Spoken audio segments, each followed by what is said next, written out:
મહાત્મા મંદિર ખાતે મુખ્યમંત્રીની ઉપસ્થિતિમાં સંપૂર્ણતા અભિયાન સન્માન સમારોહ યોજાયો. ગાંધીનગર મહાત્મા મંદિર ખાતે મુખ્યમંત્રી ભૂપેન્દ્રભાઈ પટેલની ઉપસ્થિતિમાં સંપૂર્ણતા અભિયાન સન્માન સમારોહ યોજવામાં આવ્યો હતો. મંગલ પ્રારંભ દીપ પ્રાગટ્યથી કરવામાં આવ્યું હતું. સુશ્રી અગ્રવાલે સ્વાગત સંબોધન કર્યું હતું. વડાપ્રધાન નરેન્દ્રભાઈ મોદીએ કહ્યું છે કે આઝાદ ભારતની 10 યોજનાઓમાં એક્સપેરિયમાંથી ડિસ્ટ્રિક્ટ યોજના સુવર્ણ અક્ષરે લખાશે.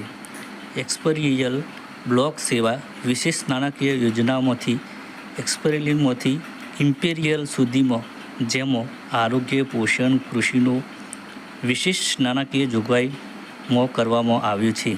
તેમજ આકાંક્ષા હાટનો શુભારંભ કરવામાં આવ્યો હતો, જે 1 અઠવાડિયા સુધી ચાલશે. સંપૂર્ણતા અભિયાન અંતર્ગત આદર્શ મોડલ નીતિ આયોગ દ્વારા વિકસિત ભારતનું નિર્માણ લોકલ ફોર વોકલ, જેમાં ખેડૂતોની સહિત સામગ્રી હશે. એક્સપેરિયલ દાહોદ, નર્મદા જિલ્લાનો સમાવેશ થાય છે, જેમાં કચ્છના આનંદ પટેલ, તાપી જિલ્લાના ડૉક્ટર વિનીત ગઢ, પંચમહાલના અજય દહિયા, સુરેન્દ્રનગરના રાજેન્દ્રકુમાર સૈયા, બનાસકાંઠાના મિહિર પટેલ તેમજ દાહોદના યોગેશ નિગુણે, નર્મદા એસ.કે. મોદીની સહિતને મેડલ અને સર્ટિથી સન્માનિત કરવામાં આવ્યા હતા. આ પ્રસંગે મુખ્યમંત્રીએ સંબોધન કર્યું હતું. MTV news, Sabarkantha.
સંપૂર્ણતા અભિયાન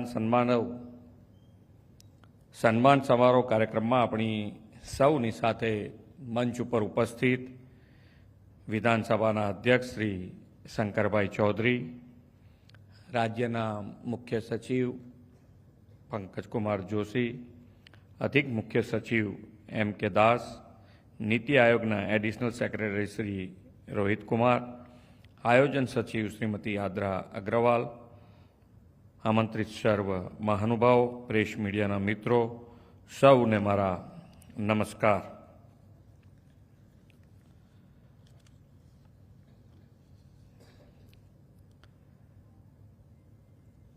વિશ્વ નેતા અને યશસ્વી વડાપ્રધાન શ્રી નરેન્દ્રભાઈ મોદીએ